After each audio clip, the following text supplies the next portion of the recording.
The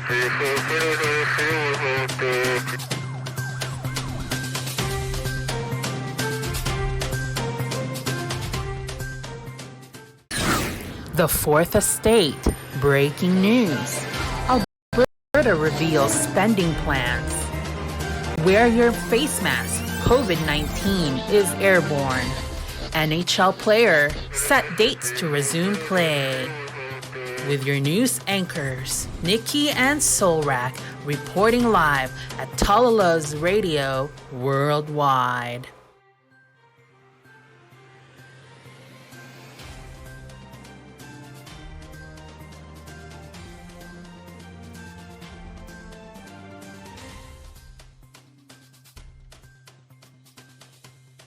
Here we are again, the Fourth Estate. Siyempre, you're back here with your host, Solrak, and of course, my partner, Sir Nicky.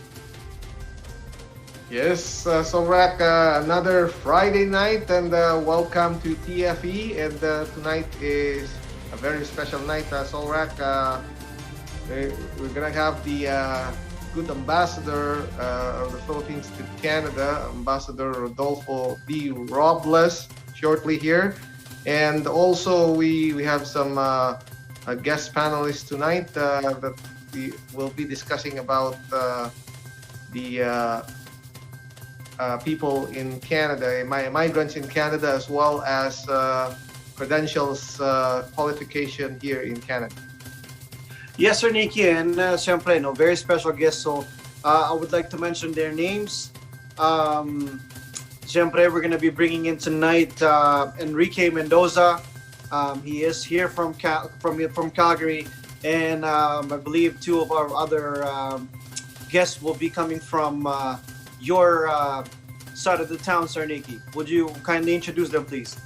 Yes, we are going to have immigration consultant Marjorie Newman, as well as former lawyer and currently businessman Hermo Pagtakan. Very good, Sir Nicky. Well, as always, of course, we just want to touch up on things. But before anything that we go further, Sir Nicky, I just want to say hi, and siyempre, kamusta po kayo dyan? I hope all the family is still staying safe and whatnot. So, Sir Nicky, how are you guys? Well, Solrak, we're trying to keep safe here. It's a good thing that the numbers in Alberta have slowly come down, and congratulations to all Albertans following the health measures implemented by government. And how about at your end there, Solrak, how's the family? Family is great, Sir Nicky. Thank you for asking. Just like everybody else, we're trying to be staying sane and also staying positive. So, Sir Nicky, I was able to chat with a few of our frontliners, our healthcare workers and whatnot. We just want to give them. I want to give them a shout out, of course, and say thank you for all the sacrifices that you folks have done throughout this pandemic. So, maraming salamat po sa inyong lahat.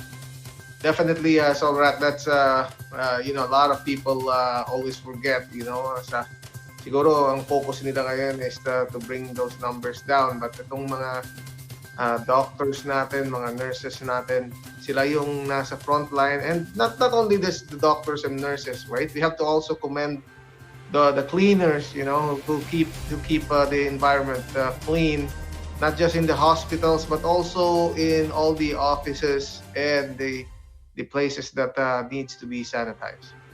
Yes, mga home care living and whatnot. Siyempre, maraming salamat po sa inyo lahat. Siyempre, you keeping everybody safe and also, wellness and whatnot. So, maraming salamat po sa inyo once again. And with that being said, Sir Nicky, here are today's COVID-19 stats here in Alberta. So, as of today, we have a total of 115,370. But, Sir Nicky, again, great news. We have 785 new cases out of that. So we have gone down, quite a bit from, what we've been hearing in the last month or so. Unfortunately, there is now a total of 1,402, and basically we had 13 new deaths. 796 currently in the hospital, 124 in ICU. So it is down compared to the day before. So 13,575 tests conducted, so negative of 5.8% of that, Sir Nikki. So again, that's, to me, it's sounding, somehow positive, diba? So it's numbers are coming down, and with the help of everybody staying, safe and following the measures, again, we can all help and bend this curve. Yes, definitely, Solrak. Numbers don't lie, so it's proof that the public health measures are working. I know we want to get out of the public measures, right? Go back to our normal, but the sooner we get these numbers down, then the quicker we get out of the public health measures. Speaking of measures and going back to normal, Sir Nikki, as of January 18th, so next week, there will be the government has eased some of the measures, like what is it? The going to the barbers, going to the sa mga manicuristas, yung mga ganito, at yung mga by appointments only, though, no walk-ins, I believe, from what it is.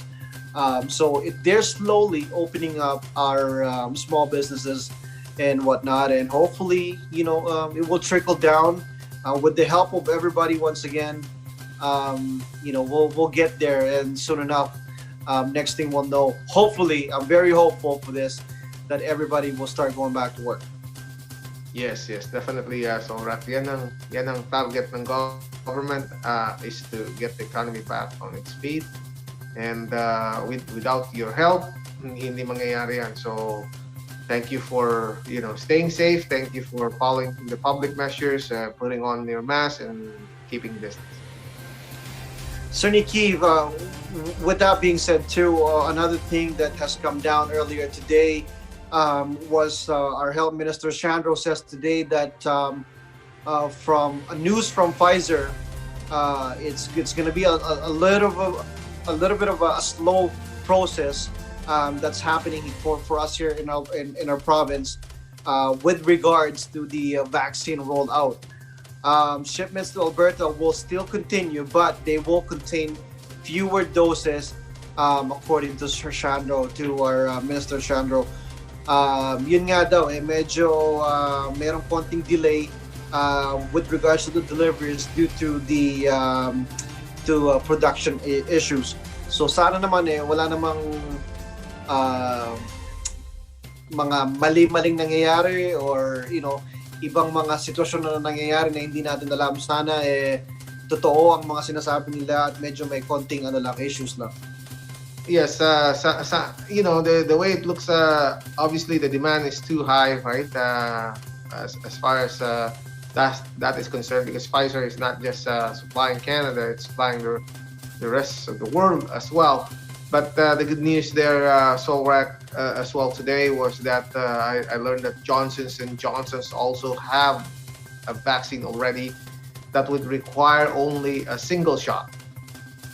So that's definitely the good news about that. And maybe if there's a shortage, maybe the government should look into that as well. Sir Nikki, well, true enough, and hopefully they will look into that. Sir Nikki, ikaw, let's talk about life in general here right now. Ano yung mga napapansin mo? Because you and I, we both, we're both in a way a frontliner na talaga na nasa labas tayo, and we're helping, with regards to servicing and whatnot. Ano yung mga nakikita mo na pagbabago in terms of towards the yung mga syempre pagbabago na maganda in a way na napapansin nyo at kasi noon I would tell you this, and we both talked about this. Meron pa rin mga tao naglalakad, pumapasok sa mga facilities and whatnot, and they still don't care. They don't want to wear the mask. They don't care for it, and they don't believe in it. Ano yung mga napapansin? Meron ka pa bang napapansin ng mga ganito? Yes, definitely meron pa rin, there are still some, right, that don't follow the public measures. Just a few days back, I was at the mall. There was at the mall, and I saw this guy. For some reason, he wasn't wearing his mask. Everyone was wearing his mask, and you could easily see it because siya lang yung naiiba, no? So sabi ko, I don't know what he was thinking, but at the same time, I don't know why people are not telling him to wear his mask because, that's mandatory. Yeah, true enough. And again, ako naman, the reason why I ask is because, I've noticed quite a bit of a change on my end here in Calgary and for where I am. Papansin ko is because a lot of people tend to gather in terms of they want to chit chat or they want to talk or for just yung pang ano lang, di ba? Pag may nakikita kang kakilala mo or something. Nakikita ko ngayon is it's automatic na talagang hindi naman social distancing pero magkakalayo sila. Hindi yung katulad ng araw na makikita mo nag-high five sila, yung mga siyempre medyo na-miss kita, may mga kasama pang mga hug pa dyan, yung mga ganon, di ba? Ngayon, what I've been noticing siyempre, and I think it's part of our practice that we've been doing for almost a year now. It's quite a change, and again, and I think it translates to the numbers that we're seeing now na syempre bumababa na, which is again, I want to invite and I want to ask everybody na syempre, let's keep doing what we've been doing in the last 10 months now na helping to bend the curve or to flatten the curve. So maraming salamat sa mga taong nakikinig at syempre nagpe-pay attention sa mga kalagayan natin ngayon. Tama. That's that's very important. Solrak, very different, right? As you have said, very different. Lesser interaction right now. Obviously, one of the biggest concerns that we can discuss further is mental health. Obviously, it's a big change. There's a lot of people who are having a hard time adjusting to this pandemic and having so much stress, and mental illness is up, right? So if we look at those numbers, obviously this is unprecedented, right? So walang naman to walang may gusto nito, but we have to face this, and together we can flatten this curve that we need to flatten. Tama, Sir Nicky. And Sir Nicky, bago tayo mag-introduce ng ating special guest for tonight,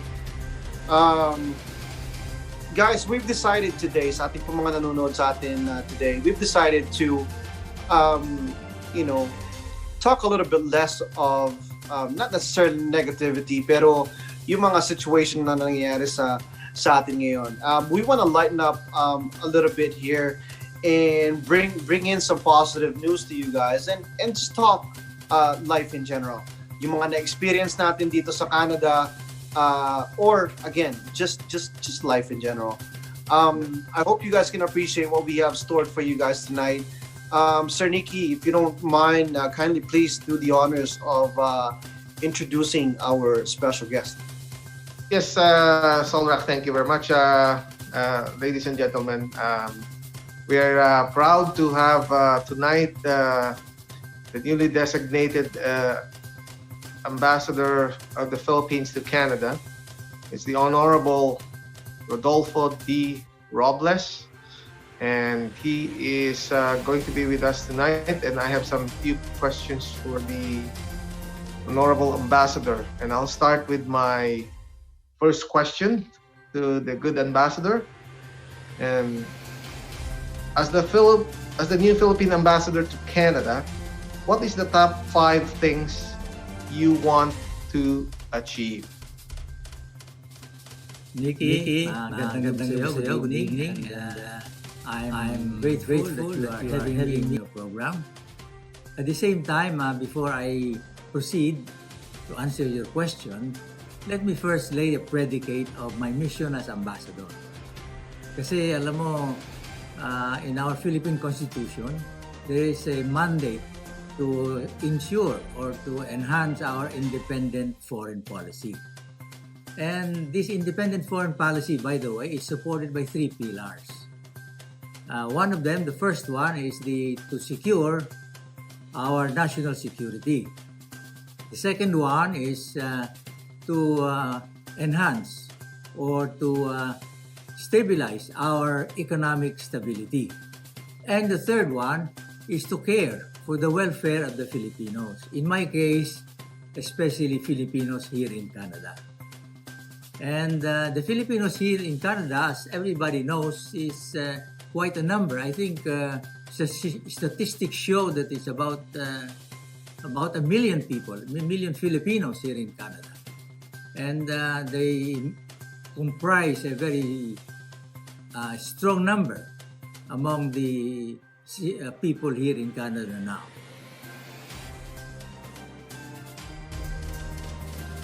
As a land of immigrants, Canada has welcomed about 1 million Filipinos and still growing. But the biggest problem is still bridging the gap in the credentials. How do you intend to close the gap so many professionals like doctors and nurses, engineers can start working in their field of expertise? Well, Nikki, that's a very good question. But I would like first to emphasize the fact that really there are so many Filipinos in this country. In my first 3 months here, I have met most of the leaders of the Filipino communities, of course on screen because we have no other choice but to do it on screen. And as I meet them in groups or individually, I realize how many Filipinos here are doing their part in the enhancement of the economy of Canada.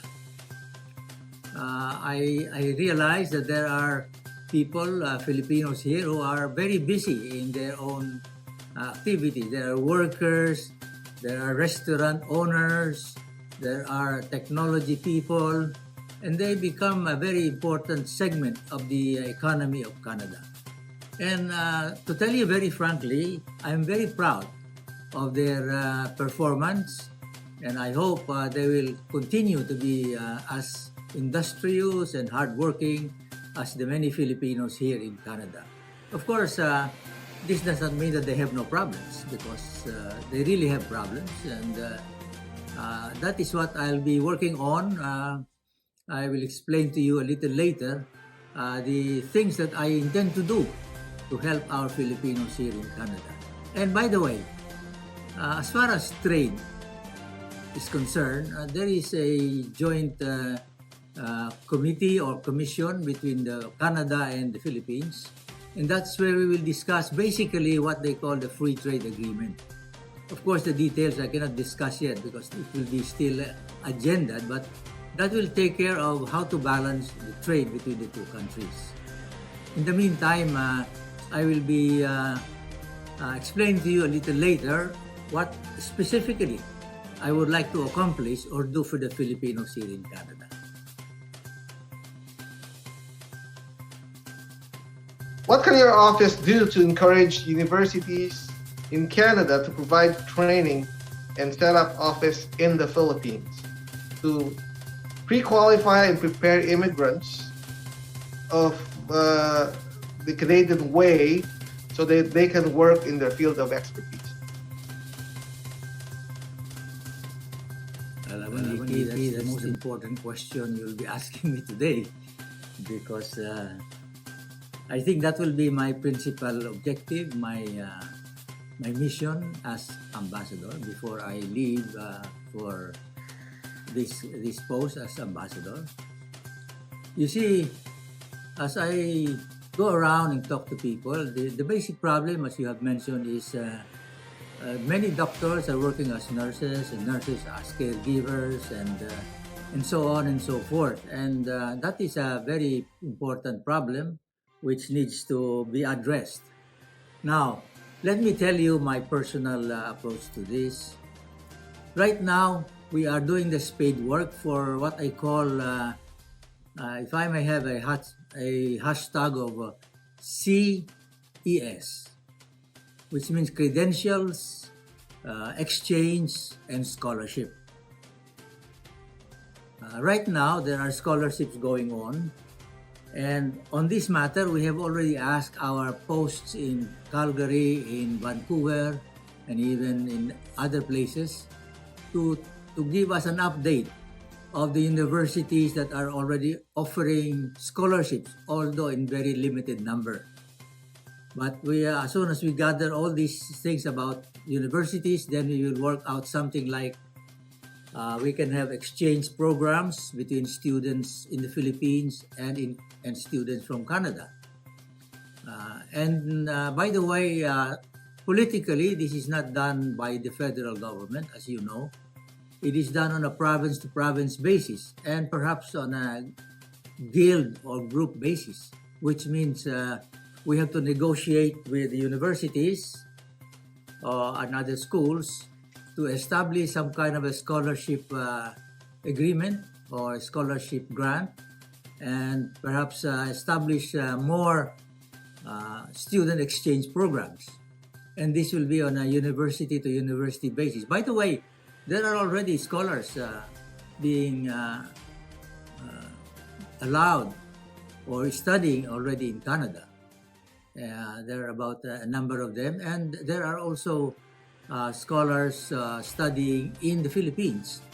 I think in the University of the Philippines, in Ateneo, in a university in Pangasinan. And it's ongoing, but a very minimal number. So my goal is to reach every province in Canada, even if not all of them, but most of them, to establish their own individual provincial relationship between the universities and our universities in the Philippines. And that is as far as scholarships and exchange programs. Now, on the credentials, my initial approach is to have a quota, just to have an opening for our nurses and medical practitioners to be able to enter here and be treated as such, as professionals. I do not expect so many, but if I can establish a quota of about, let's say, 15 doctors and 15 nurses in different provinces, then we can start from there and try to have more of them as the days pass. And that is my goal and that is my mission. Because right now, kailangan ng Canada mga health workers natin. And they also realize that our health workers are very serious and very helpful workers. And I think, if I may say it, they work with their heart. Hindi basta-basta na lang. No? They really work with a human compassion. So with that, I think I will keep you updated, if you don't mind, as the next couple of months, how we are progressing on this personal project of mine.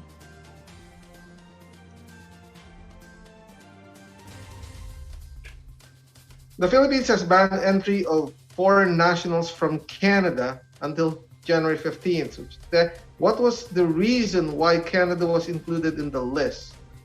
Any advice to Filipino Canadians who want to visit their loved ones in the Philippines?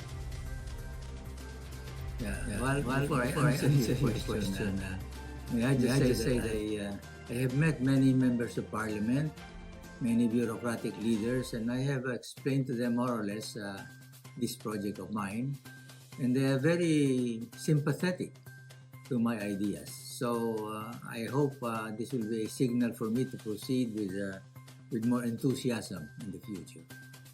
regarding your question about Canadians not being allowed to enter the Philippines, but let me clarify that this is not a situation of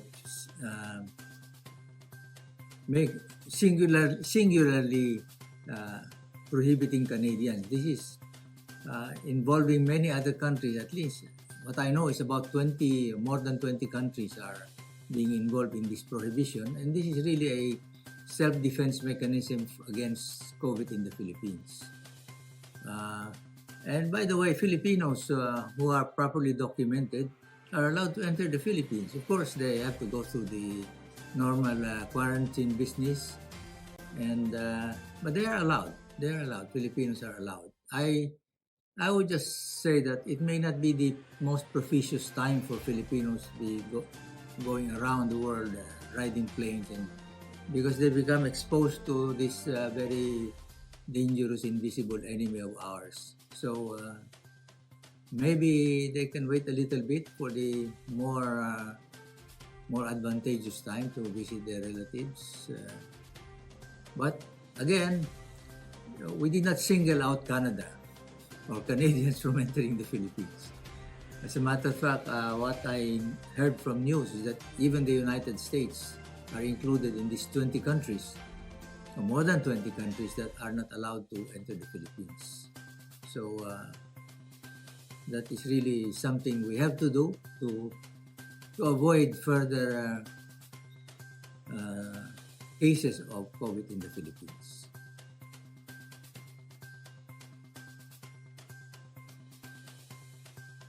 Words, Ambassador Robles.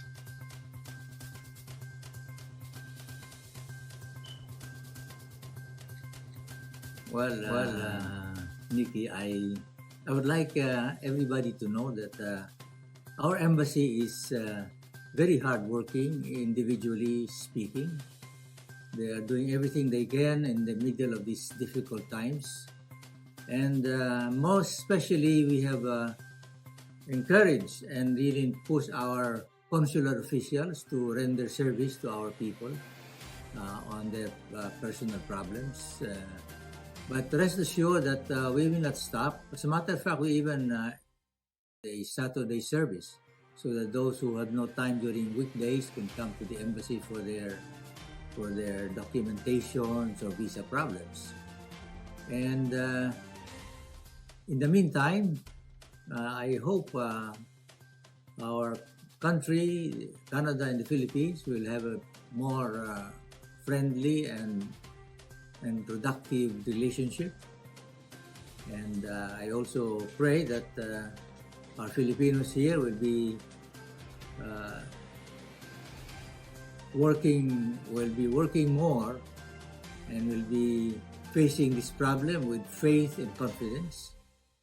And so I would tell everybody, let's all seek and ask for the blessings of our God.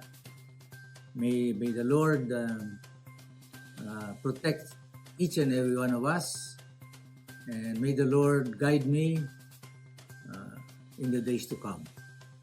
Salamat, Nikki, and thank you very much again.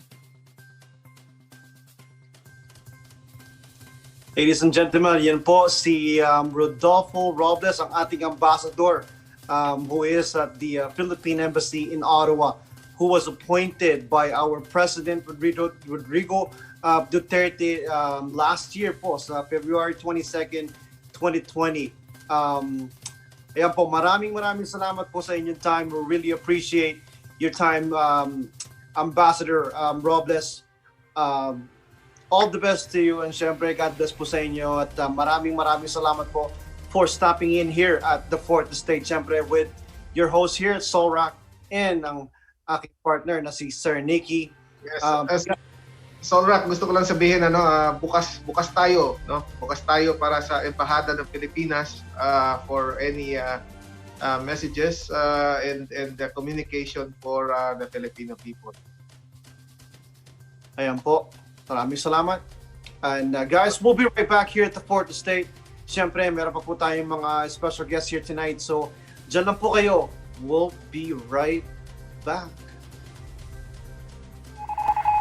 Hi guys, it's Sherry Ann of TalaLuvzRadio Worldwide. TalaLuvzers and TalaLuvz viewers from all over the galaxy.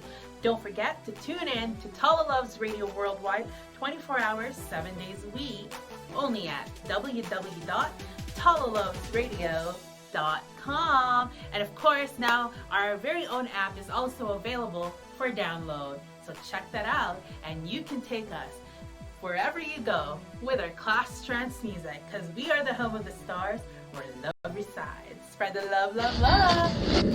A Sunday of praise with your love DJ, Sherry Ann, from 4 to 6 p.m. Mountain Standard Time. Don't forget to tune in every Mondays, Geek High Girls, from 7 to 8 p.m.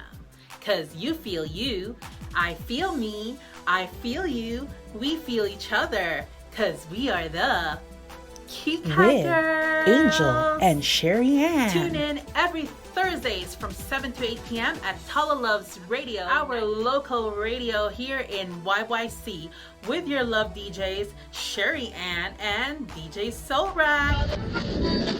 Every Fridays, Sai Curry's TV from 7:30 to 8 p.m. Mountain Standard Time with our DJ, VJ, Sai Curry's, aka DJ Love. Tune in every Fridays from 8:30 to 9:30 p.m. for our breaking news live with Carlos and Tita Nikki. The Fourth Estate.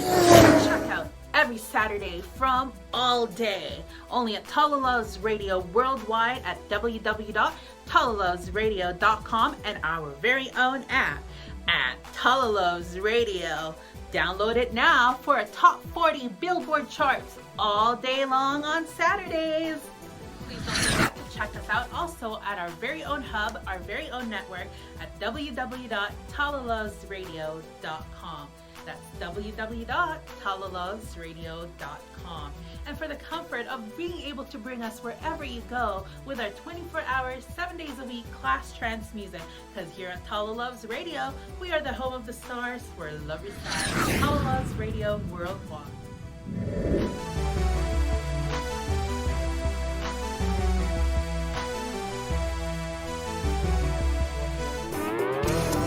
The Sai Curry's TV show features a discussion of pop culture topics for kids, including music and social media, presented in English with Tagalog, Saturdays at 9:30 a.m.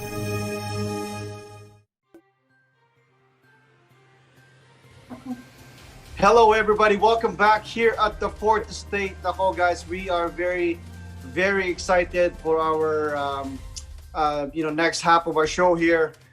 Sir Nicky, ang dami nating mga kasama tonight, and I think this is gonna be a very, very ang tawag dito, maraming matututunan ng ating mga kababayan, lalo na sa Alberta at syempre at ang buong Canada na nandito sa nanonood sa atin dito sa The Fourth Estate.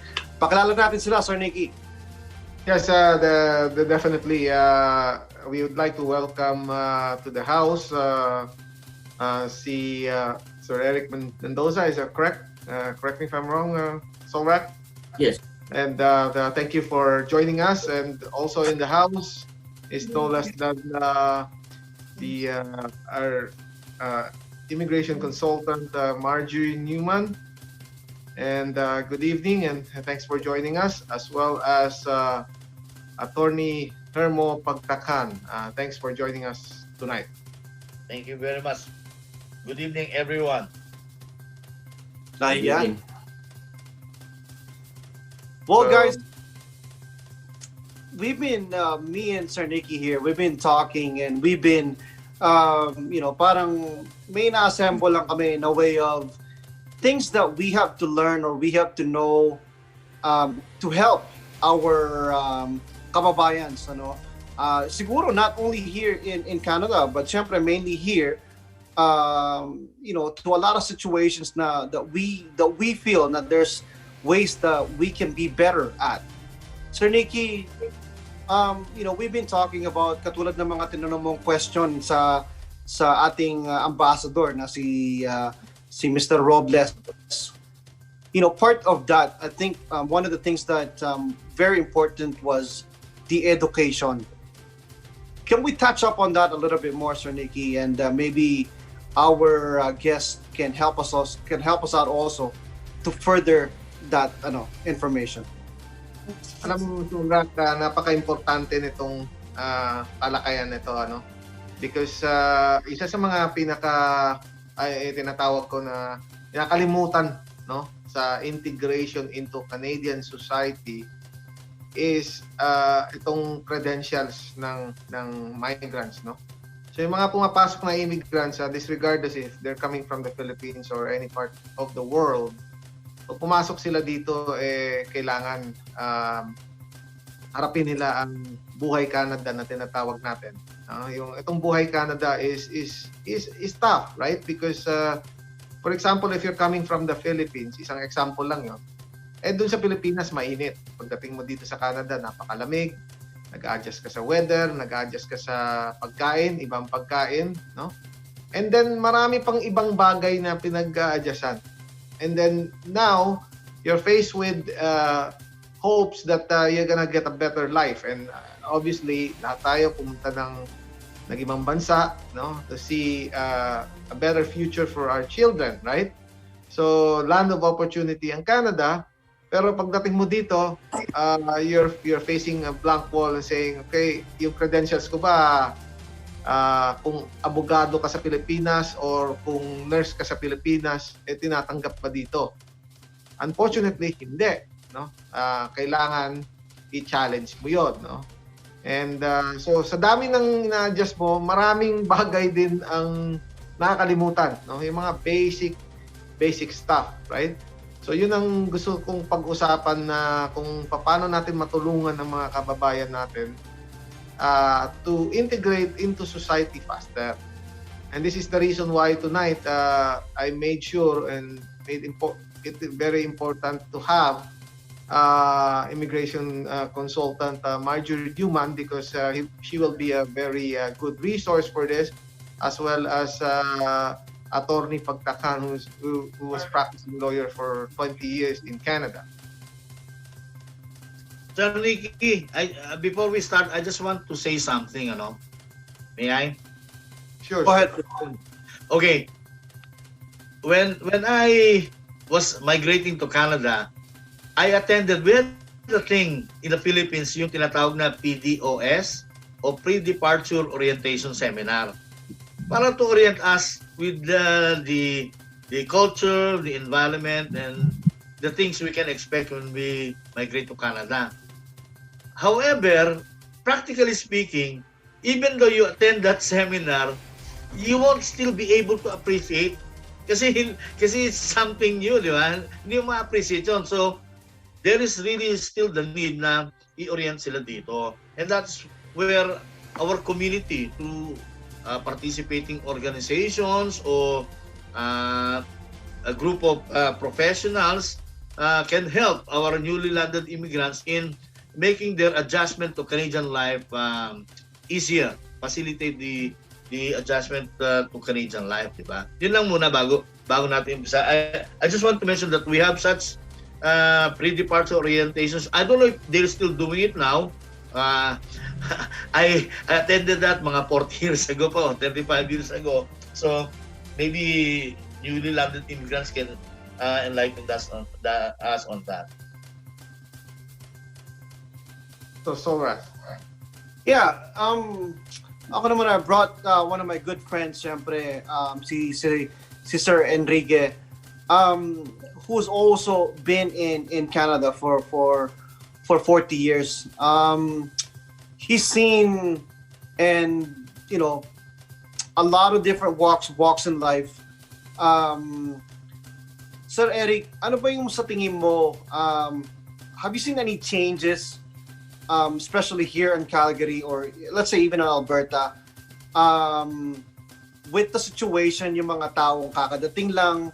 Because you've also helped a lot of newcomers here in Calgary na nagtrabaho para sa inyo or sa inyo. Ano ba yung mga sa tingin yung mga nagbago or pagbabago? Tingin ko mas maraming support ngayon ang mga taong dumadating galing sa Pilipinas. Noon, ang populasyon natin na mga Pilipino, right? By the way, 30 years pa lang ako dito pa, not 40 years. Okay. Anyway, yeah, so... 40 years old ka lang. Alin? Yeah, 40 years old ka lang. Yeah, tama yun. Anyway, so noon, 30 years ago, kukunti lang ang mga organisasyon na tumutulong sa mga immigrant. Right? So ngayon, mas madali silang mag-adapt siguro sa tingin ko, right?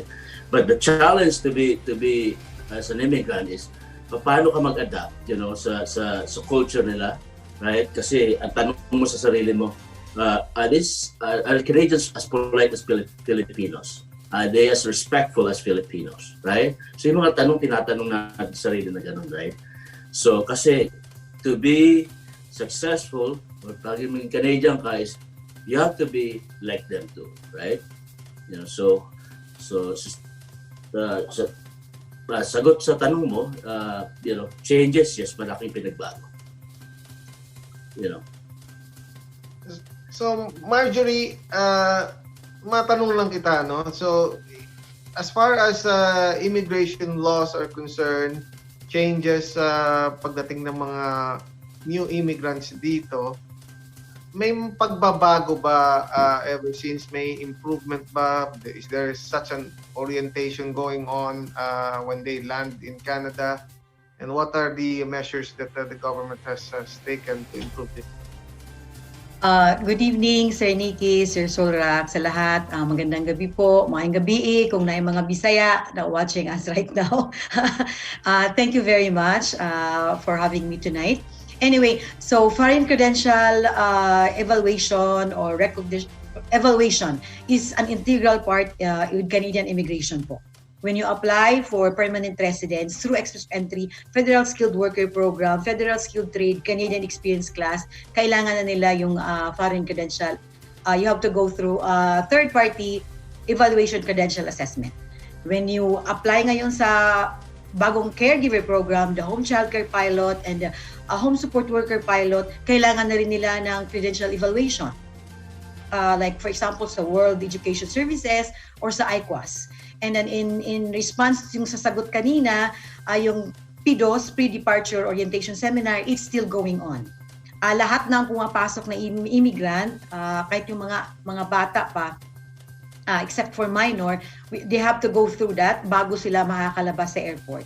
It's a requirement. Now, here in Alberta, merong foreign qualification recognition process. And it's available po sa website ng Government of Alberta. It has a step-by-step process po. That process is the process of verifying that the education, skills, and experience obtained in another country like the Philippines meet the licensure standards for safe and competent practice in Canada.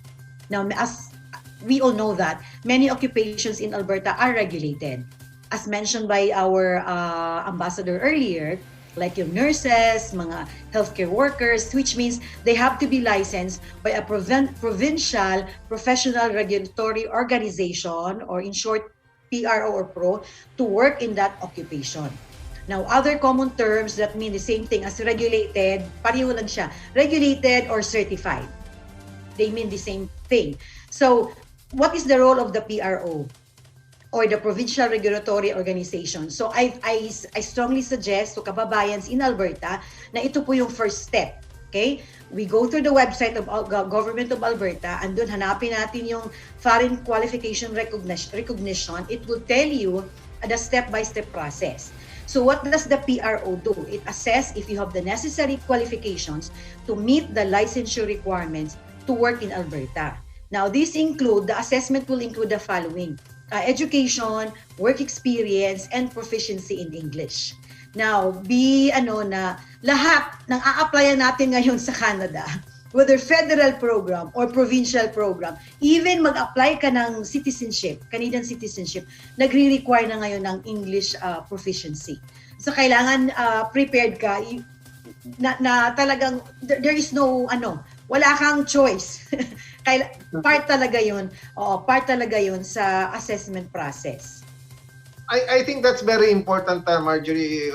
We've seen, hindi not being singling out yung mga nakapasok na immigrants dito sa Canada. Marami po tayong nakikita diyan na nagtatrabaho ngayon, na hindi marunong mag-English, So yung isa sa mga requirement ng ngayon ng Canada is yung IELTS nga na kailangan marunong ka mag-English. Bukod dyan, may French, no? But itong mga nakapasok ng iba, nagtatrabaho, they're working frontline, but they don't even speak English. Yeah, but then there are so many immigrant centers or immigrant serving communities like our Catholic Social Services and so on and so forth. Marami po sila.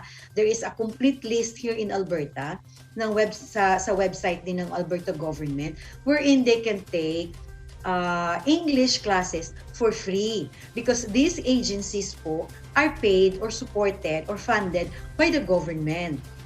So I strongly suggest na they contact yung mga immigrant serving communities kasi free po sila yung close sa kanila sa kanilang location, and then they have to take the time a few hours in the week to take that classes. I'll give you an example. I have clients, from Lebanon, from non-speaking countries, and then kahit anong gawin nila, hindi sila makapasar-pasa. Pero they're immigrants kasi they're sponsored by their spouses, from Europe, from Africa. Talaga yung language is a barrier. So, ang ginawa po nila, merong language instruction for newcomers. So they go to school, they attend that LINC, and then once they pass that course for a few months, they get a certificate. Then yun yung ginagamit namin, sinasubmit namin to apply for Canadian citizenship kasi wala nga, hindi nakatapos ng post-secondary education, tsaka hindi rin makapasa-pasa ng either IELTS or CELP. So may ways naman po. Kaya lang, they have to take the time. So thank you, Marjorie. So Rack, we were talking about itong mga basic daily common tasks ng newcomers in Canada na kailangan they have to get used to it. Okay? So ito yung mga bagay na pinag-usapan natin tungkol doon sa paano ba sila sumakay ng bus, pag dumating sila, especially if you're coming from another country. So kung sa atin sa Pilipinas paparahin mo lang anytime, and dito sa Canada may makikita ka na pinapara nila yung bus. Solrak, ano masasabi mo doon? Ako yun, nung una pinapara ko sa bus stop. Parehas tayo, sir. Ako, guilty ako dyan, Guilty ako dyan. Hinahabol ko pa yung bus. Sabi ko, sira ulo to. Bakit hindi man lang huminto? Nakita na ako kumako. Diba? Pero yon, hindi natin naiisip, hindi na ituturo. So, ibig sabihin na may gap. May gap talaga. Dahil, again, is something na kala natin napaka-common sense, Even just commuting, even just finding a way to commute from one place to the other. Kala natin napaka-simple, pero hindi. Diba? Nandoon yon na meron ng bus stop, okay? Pero hindi pa yon. Kailangan malalaman mo kung anong oras darating yung bus. Merong routes, di ba? Meron niyang designated stops na hindi natin alam, di ba? So, yun, I think even that is a very little thing, pero hindi yan napag-uusapan, hindi yan nasasabi. Sinasabi nila malamig. Sa Baguio, siguro abot ng 6 degree, di ba? Mag-jacket kayo sa Canada o sa Alberta, siguro minus 20 yan. Dalawahin mo lang yung jacket, okay ka na. Di ba? Parang ang daling sabihin pero hindi mo talaga may tuturo at hindi mo maisasabi kung paano mo magagawa yun in your daily life. So siguro that's a very interesting, Sir Nicky, if I may. That's a very interesting point mentioned by Solrak. Actually, there are, like what Mr. Enrique Mendoza mentioned, there are now a lot of organizations that are trying to help the newly landed immigrants and maybe government programs. But the thing is, practically speaking, yung mga bagong landed immigrants, nahiya sila na di ba? Minsan, siguro they are old or overwhelmed, they are hesitant to approach yung mga programs na yon. And also, yung mga programs na gano'n are structured. what I mean structured, very formal. Hindi katulad ng sinabi ni Sorak na dapat siguro within our community, meron tayong task force or committee na i-form na of different professionals and the different interest groups or people, who will instruct the newly landed immigrants on the practical do's and don'ts.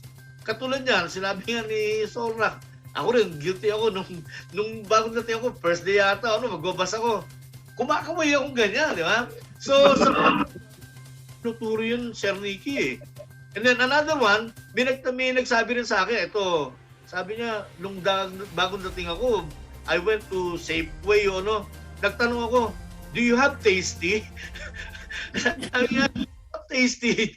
Sabi kasi, ice bread, tawag natin tasty, di ba? Yung mga simple like those, hindi na-address yun ng mga formal programs o ng mga immigrant resettlement organizations as a topic. Di ba? So, may gap talaga eh. May gap eh. So, before we go any further, ito na napakagandang talakayanan na to. And salamat talaga sa mga sinabi ninyo na nakakatulong sa ating mga new immigrants. Sana nanonood sila. Before we go any further, Sir Eric, anong ma-share niyo, sir? Do you have any experiences as far as the bus is concerned nung pagdating ko dito sa Canada? Hindi bus kundi trend. Pinipindot ko yung pala yung pinto sa kabila pala. So yung platform nasa kabila pala. So buti na lang yung pinto hindi bumukas. Kasi walang platform doon. I see. Okay. How about Marjorie? Marjorie, can you share? The rose among the thorns. Yes. Very embarrassing yung experience ko. I don't even want to share this live. Okay lang. Ikaw naman, Marjorie. Very embarrassing kasi I took yung bus. Hindi ko alam kung saan ako bababa. So, it took me mga hours pabalik-balik kasi hindi ko alam. And I'm so embarrassed to ask na saan ako pwedeng bumaba. Wala kasi hindi naman nagtanong. So, siguro mga almost an hour, pabalik-balik ako, the same direction. Baka tinitingnan ako ng mga pasahero. Ano ba ginagawa nito? So, that was my embarrassing experience. I just want to share very quickly, na sa mga, yung hindi pa, mga new immigrants, o yung mga parating pa lang, or mga kasi dapat sana may arrival checklist. Yes. Oo, dapat find a temporary place to stay, where to shop for food, apply for social insurance number, especially ngayon. You cannot go in person sa Service Canada kasi sarado. Yeah. So you can apply for your social insurance number online ngayon. Diba? And then how to open a bank account, sana kung mag-aano ng bank account, how to register for the public health insurance, yung sa healthcare natin, and so on and so forth. So yun yung tip ko for tonight. So if you could come up with arrival checklist, andun lahat, it would be easier. Yes, definitely napaka-importante niyan, kasi syempre nung pinag-uusapan natin itong bus, nakakatawa. Ako, ang experience ko diyan is 1 October night. It was so windy. Galing ako dito sa 170th Street Superstore, and kami ni Mrs. Nadala-dala ko toilet paper. So, napakalaki ng toilet paper, ang lakas ng hangin, ang lamig-lamig. Sabi ko, paano ba tayo sasakay ng bus at saan ko ito? So, those are things na sabi namin ni Solrak na dito sa the Fourth Estate, we want to be a part of the process to help the new immigrants, na kung meron silang mga questions, bukas po kami, sa mga katanungan, and huwag kayo mahiya kasi alam mo, lahat tayo siguro when we arrive, nahihiya tayo magtanong no? Unang-una, there's that hindi naman, I don't call it language barrier because magaling tayo mag-English and we can understand English. Kaya lang, medyo naku-culture shock tayo pagdating, no? Hindi natin maraming tayong bagay na nakikita ng iba, no? So natatakot tayong magtanong, and then this is what is preventing us from integrating to society very quickly, right? Pero hindi ibig sabihin na hindi natin na adapt, ang Canadian way, because I know Filipinos can adapt easily. So yeah, Sir Nicky and guys, I hope you can jump on this conversation too. We all know the reason why we migrated. We left our motherland. It's to work, diba? It's to work and to find a better life, diba? So now let's talk about work. If you guys don't mind, let's talk about work. Kasi ito, I think it's one of the best, I think, conversation that we can offer sa lahat ng mga newcomers, beginners, or sa mga nag-struggle ng konti. If I may say, kasi a lot of us, we're so dedicated, we're so loyal, diba? Yan ang mga Filipino when it comes to work. Syempre, yung mga first time na mga working experience ko personally, diba? I felt like na parang talagang walang tigil, kailangan talagang makitang, alam mo na yung style ng Filipino, makita talaga na hardworking ka at pinagpapawisan ka sa ginagawa mo. Let's not do hero work. Let's not do hero jobs. Ang what I mean by that is hindi natin kailangang magpasikat or mag-overdo, di ba? Kasi siguro sa mga bagong nagtatrabaho ngayon, nakikita nila ang daming mga nagtatrabaho petik-petik lang, or yung mga, di ba, yung mga pasimple-simple lang at nagpapatay oras, yung mga ganito. Siyempre hindi natin sila kailangan gayahin. Pero ang best way na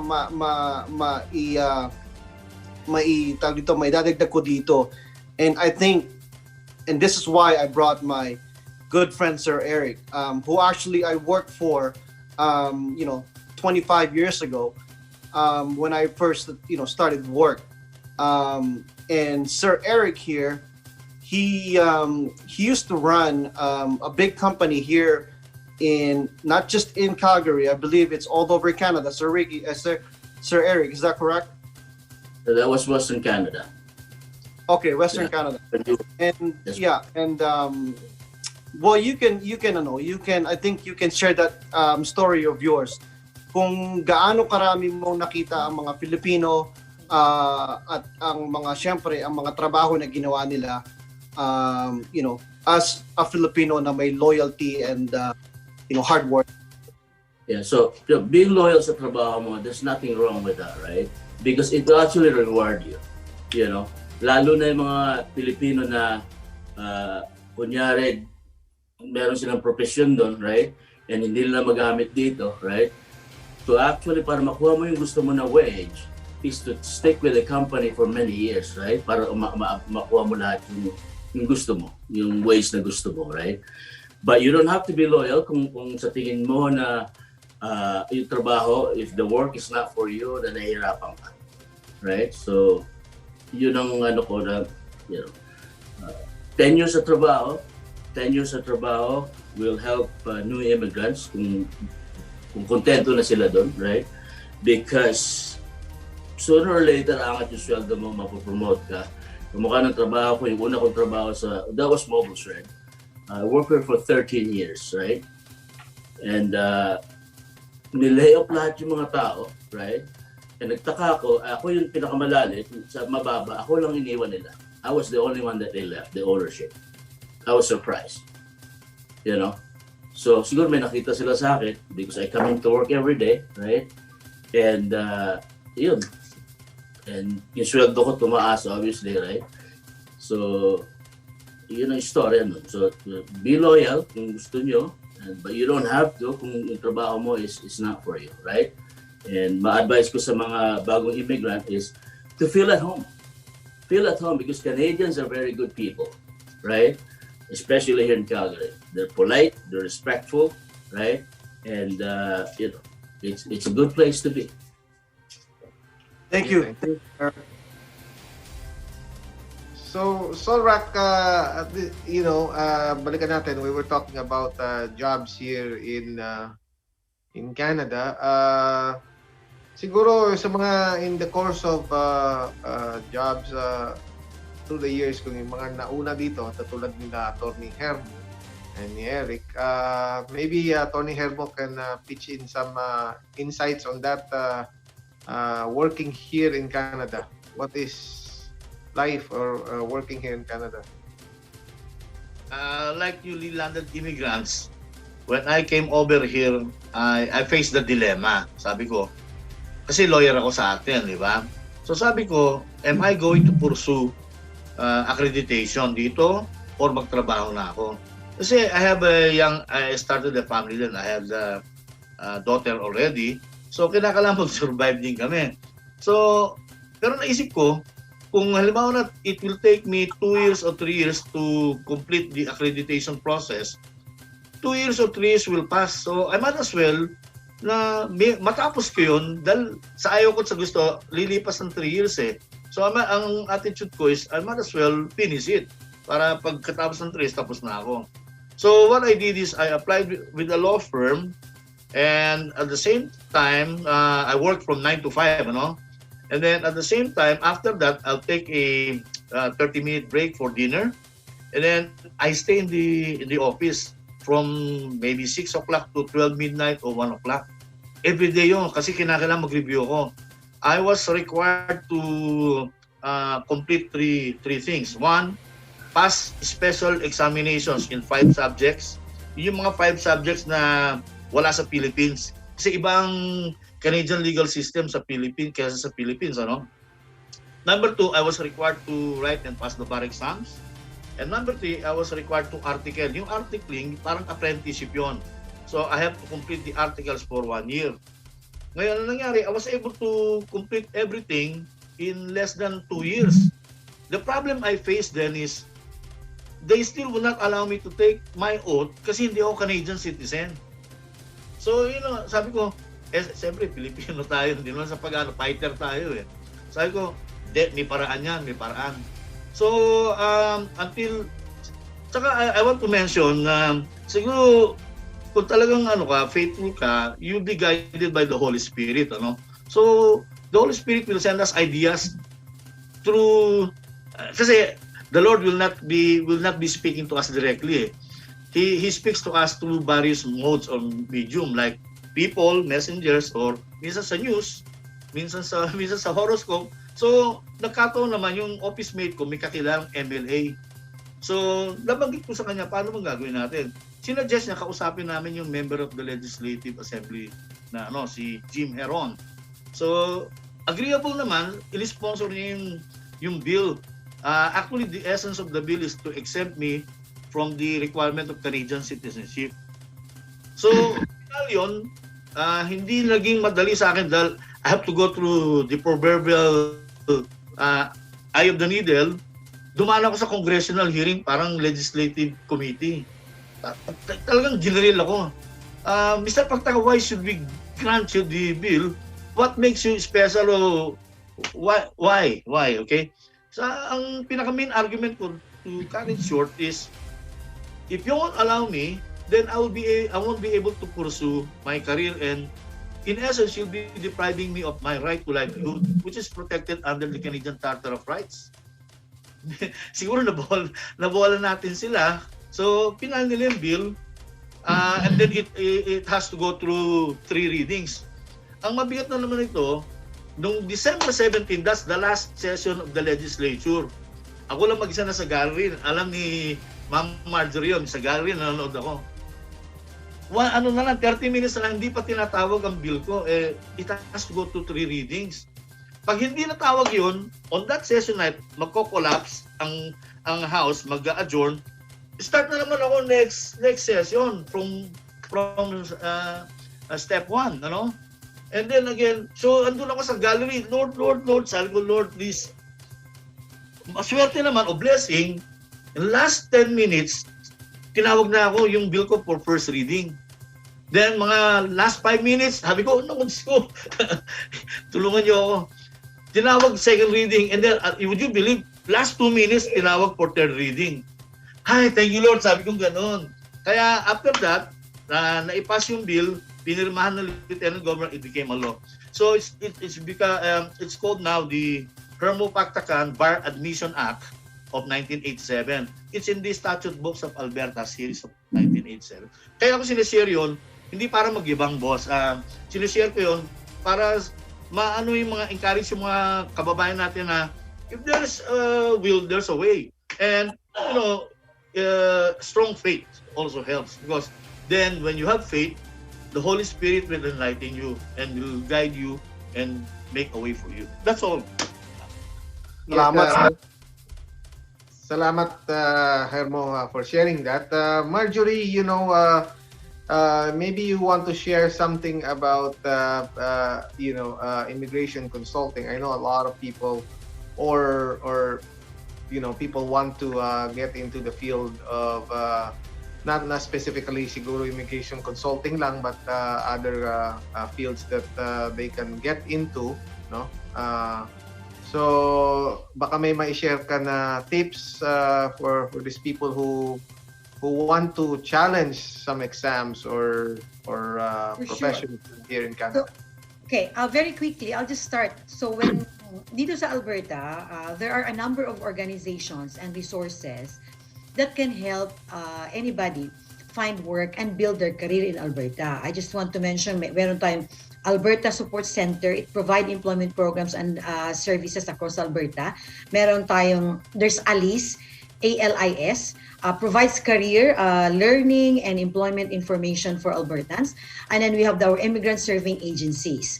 And then in relation dun kay Sir Hermo, na if you're not happy with what you're doing right now sa current occupation mo, you can always upgrade. You could always improve yung education mo at saka training. And then there's funding. Pwede ka makapag-apply ng loan para to pay for your tuition fees kung gusto mo mag-upgrade, provide you with a living allowance, and so on and so forth. In my case, I was just fortunate that my first job in Alberta, when I arrived in Alberta 15 years ago, I worked for a law firm. I get to work with 4 lawyers, and one of the lawyers was an immigration lawyer. And then so I got my training from him. And then pero after that, sabi niya, if you're interested, why don't you take up immigration consulting? Sabi ko, yeah, but I have no money. Hindi ko naman alam yung mga grant noon. Yeah. And then so I worked for a government after that, EPCOR, Capital Power. Pero when the company told me na wala na, hanggang dito ka na lang. Yung last occupation mo is executive assistant kasi you're not an engineer. Anong magagawa mo in a power company? Right? So that's when I made that decision. So buti na lang, honest naman sila, yung HR na, ito ka na lang. And then I cannot be an executive assistant forever. So I told myself, that's when I made the decision, okay, mag-aral ako. Like Sir Hermo, sa gabi, after work, kasi remember, single parent ako when I moved to Canada.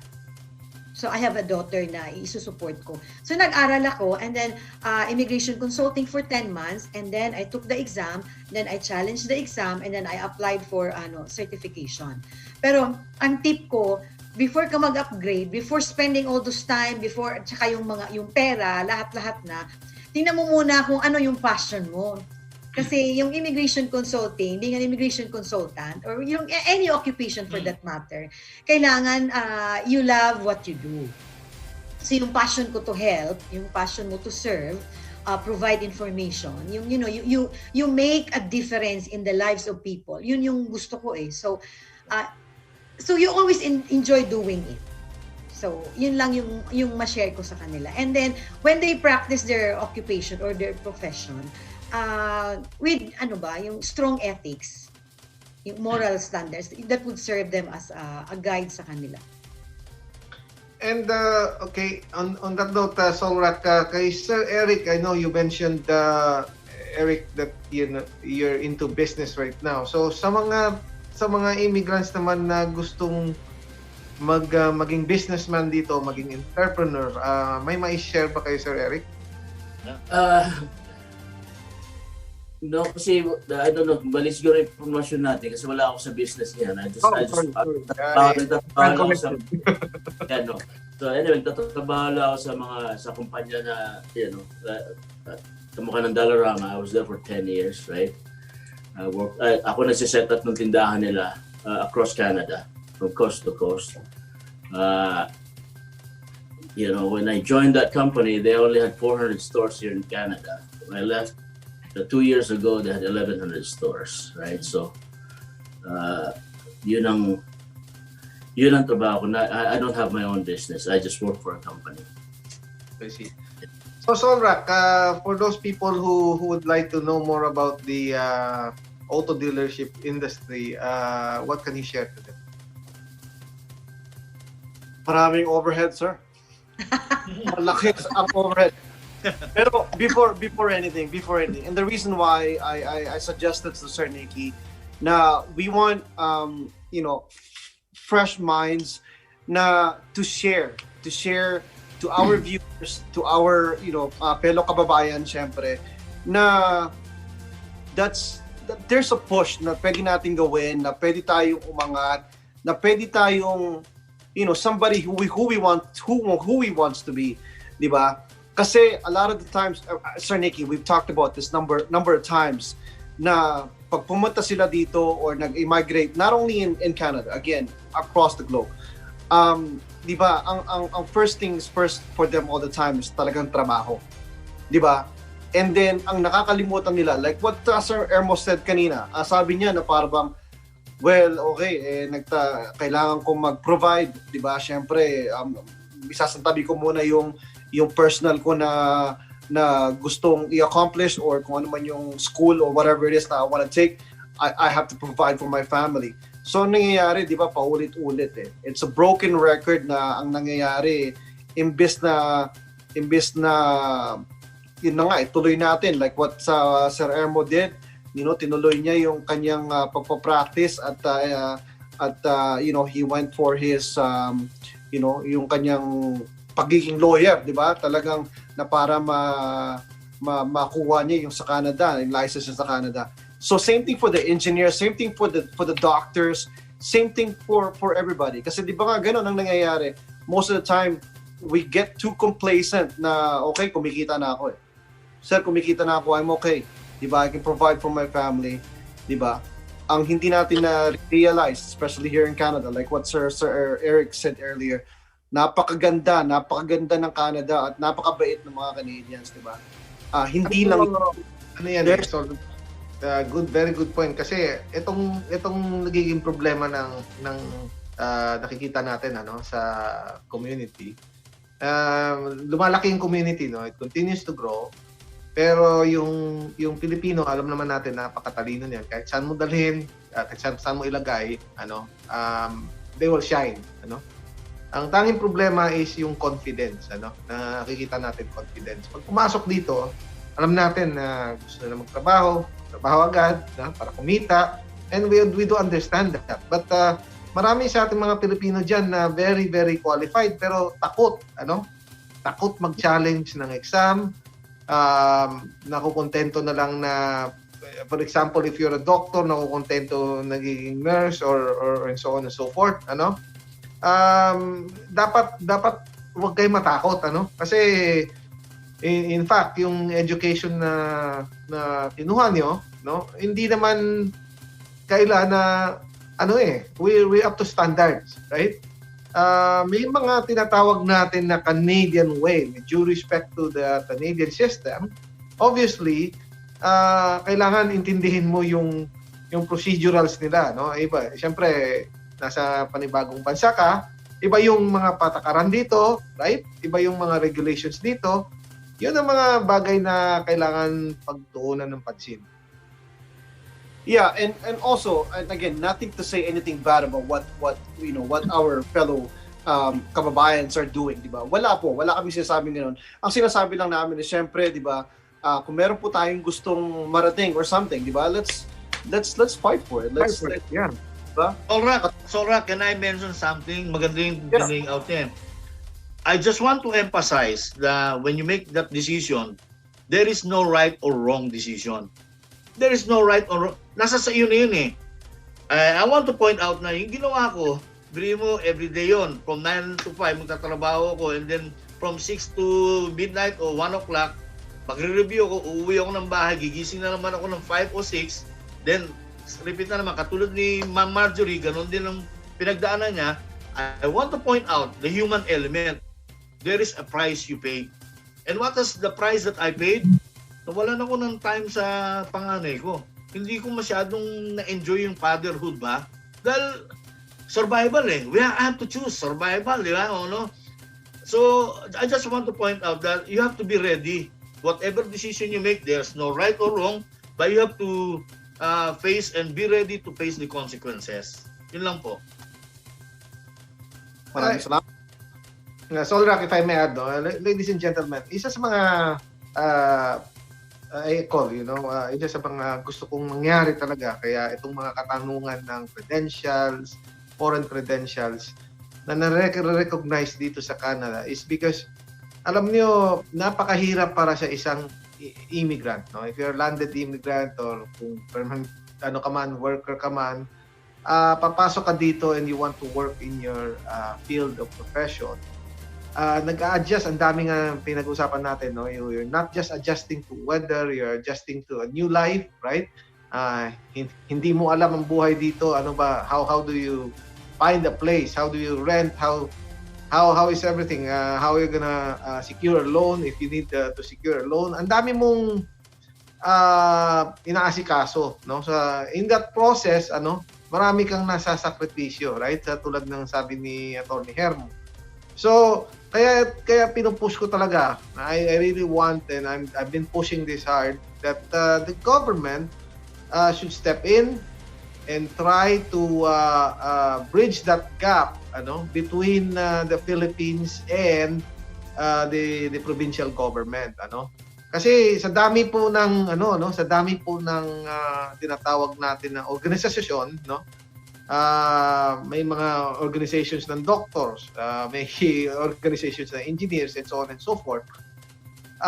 Kung papabayaan natin na maging ganito ang sitwasyon, masyado ring maraming tinatawag natin na red tape, di ba? Sa totoo lang. So, para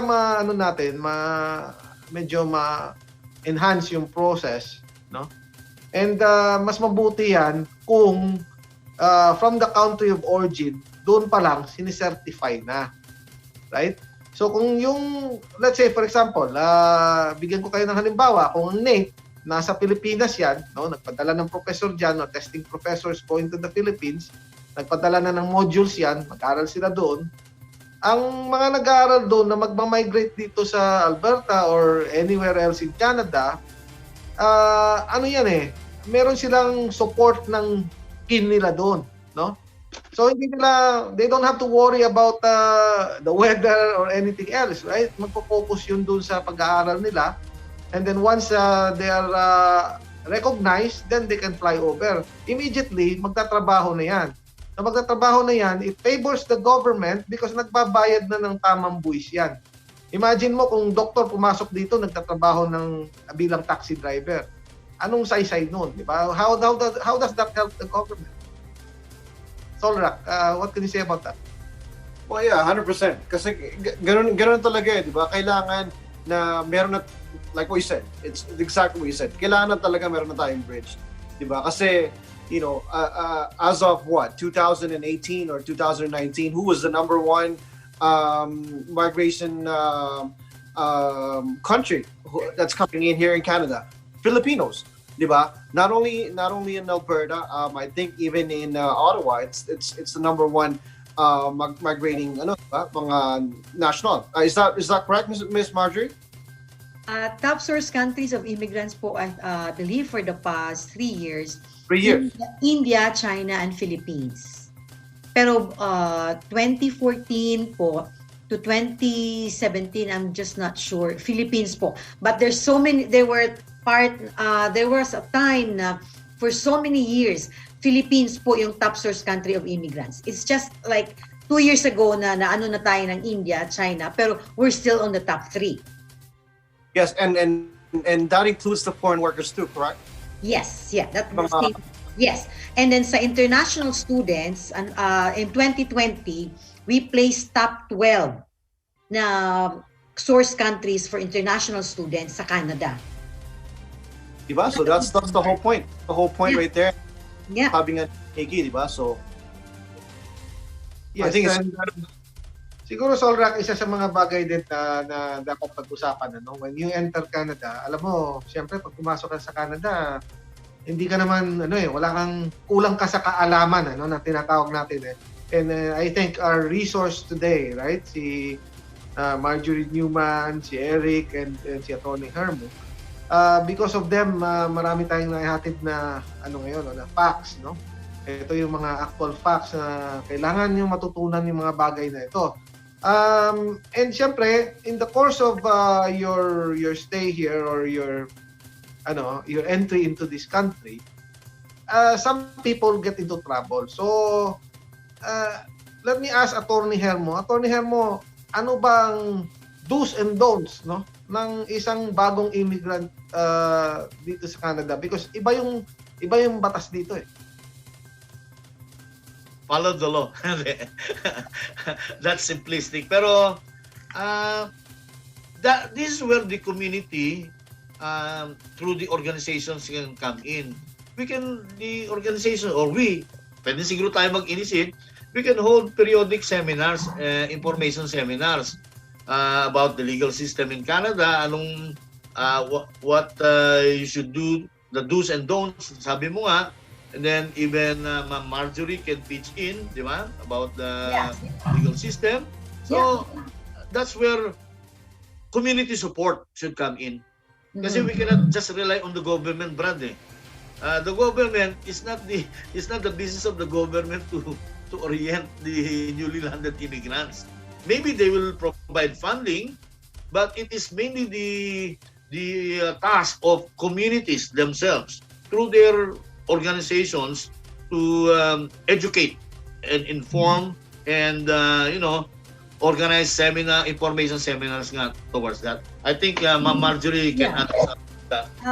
To protect ourselves as well, tayo mismo, mga immigrants dito, should be familiarize ourselves with that Canada has a system of laws, both made of federal, provincial, and local governments. Am I correct, Sir Hermo? Yes, ma'am. Yeah, and then human rights in Alberta, they're governed by two federal laws, right? And also the one provincial. The Canadian Charter of Rights and Freedom, the Canadian Human Rights Act, Alberta's Human Rights Act. So, yun yung starting point natin. We should also educate ourselves aside from yung community natin na will give us advice kasi it will to protect us and to protect our family po. Ayun, that's very good. That's very informative. And I'm sure ang ating mga viewers at ang ating mga future listeners also na marami silang mapupulot, di ba? Katulad ng mga conversation natin tonight, I think again it's very very meaty. I like the word meaty kasi hindi lang talaga factual, talagang a lot of sense and a lot of help na makakatulong sa ating mga newcomers and syempre hopefully soon enough katulad nga ng sabi ng ang ating premier na syempre soon enough kasi syempre with the whole thing that's happening right now with the pandemia, medyo close muna natin yung di ba, yung mga immigrations sa mga foreign workers. So soon enough. I just want to add, sir, that also as new immigrants, permanent residents tayo, right? Pagdating natin, we're permanent residents of Canada. Yeah. Then we have 3 years to qualify for Canadian citizenship. Now, ito na yung, by educating ourselves, it helps us and prepares us to take yung citizenship test. Kasi it's all about including human rights, including form of government, and so on and so forth. Good point. So siguro, Solrak, before we wrap this up, I know, medyo overtime tayo. Alam mo, mahabang discussion ang topic na yan, Brad. Mahabang discussion talaga. This is just the first part of the series, and I'm really thankful to our guest tonight.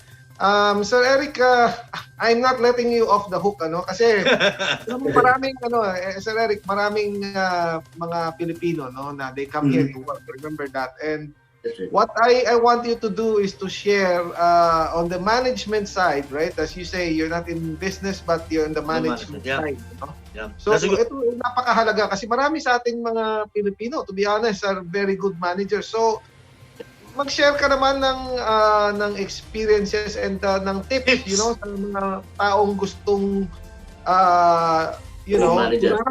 na to lead a team, a good team. You know, kung gusto mo maging successful, gusto mo umangat sa kumpanya, right? You have to learn the culture ng kumpanya mo, right? And at the same time, kung magiging boss ka na, yung kultura, it has to be your culture. Hindi yung kultura ng tao mo, it has to be from you, right? And you need to be able to walk that fine line to be a good supervisor or manager. Walk that fine line between the worker and the management, right? Para maging successful ka, you know? And lalo mga Pilipino, minsan nahihirapan tayo magsalita kasi baka masaktan sila pa. But the best way is just to tell them straight up. You know, kung hindi ka papasok, tatanggalin kita kahit Pilipino ka or pinsang kita. Right? It's the best approach, right? And pag ginanon mo ang tao, kahit pa paano, they will respect you. Right? Kaya ang trabaho ko, the 2 jobs that I had here in Canada for the last 30 years, I started from the bottom. And nung umalis ako, I was way up there. You know? And yun lang pinalo ko. You know, respect and, recognition sa mga tao na gumagawa ng, ng effort. Thank you. Ayan. So, dami tayong natutunan na Solrak, ano? Overwhelmed na. Yes. I'd like to say something, Sir Nicky. I'd like to congratulate you, Solrak, and Serian, and the TalaLuvzRadio, no, for continuing to serve our community through your program. You don't realize, but you're educating a lot of your viewers, and a lot of your viewers learn from you guys. And I'd like to thank also the other panelists, you know. Maraming salamat po also for inviting me here. I feel greatly honored and privileged to be a part of the program in tonight's episode. Yun lang po. God bless all. Salamat. Salamat. Really appreciate any parting words, Miss Marge? Yes, to sa lahat ng mga immigrants po na I would encourage you to pursue your dreams. Like you just said earlier po, go for it. If you decide to go and pursue your dreams, you'll give hope to others who want to do the same. You can serve to be their example and the reason why they should give it a try. You can help them, coach them, and then encourage them to keep going. Yun lang po. Thank you, and thank you very much for inviting me. Maraming salamat and congratulations. Very good advice. And Sir Eric. Yeah, so stay focused, mga immigrant. Why we migrated here, just stay focused on that goal, right? And use all the resource na nandyan, right? And that's all. And then, maraming salamat sa pag-imbita nyo sa akin. And more power sa inyo, Sir Nicky and Solrak. Salamat. Thanks for joining us and sharing your insights. Solrak, it's another very lengthy discussion. It's overtime, but I know you guys don't mind because you're learning a lot of things tonight from the fourth estate. Itong partner ko si Solrak, magaling mag-isip. Itong pinaka problema natin, kung pumunta tayo dito, hindi nga natin alam paano pumara ng bus . You know what? I just want to say, guys, thank you for taking the time, and you guys, we appreciate it very much. Katulad nga niya, sabi niya, may narinig ako kanina, first episode pa lang to. So hopefully meron tayong mga follow-up on this. Kasi syempre, hindi naman sa we're telling them where we are now or what we're doing now. It's how we got here, di ba? It's nothing about that. Kaya nga sa mga sinasabi natin sa mga nanonood sa atin ngayon, pagsasamahin ko na yung mga sinabi nyo, di ba? Follow your dreams, sabi ni Miss Marge, at continuing following your goals, and then syempre just being true to yourself and parang lead the way. Sa akin lang syempre, don't just dream, di ba? Kasi dreams don't work unless you do. So, do you, di ba? So, kung nasaan kayo masaya, katulad ng sinabi nyo rin kanina,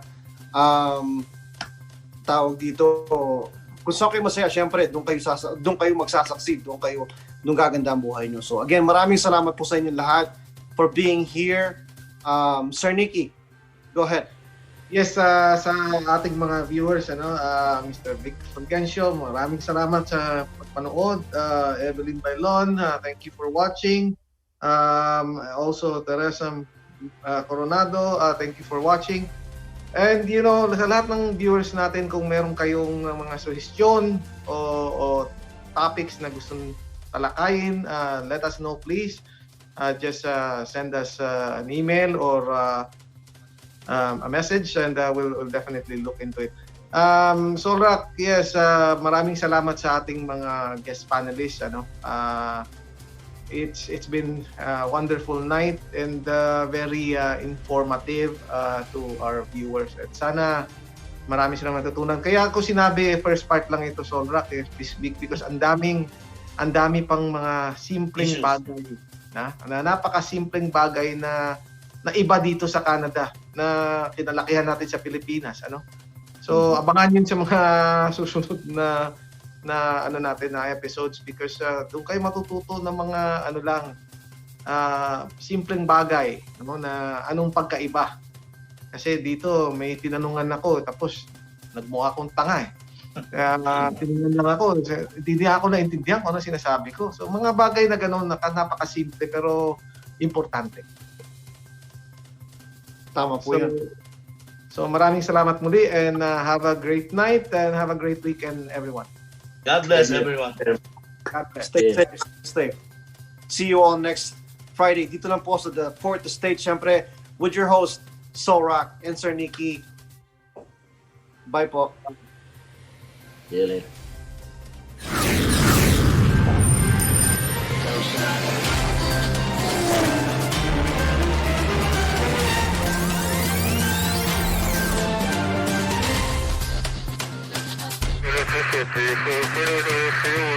Thank you.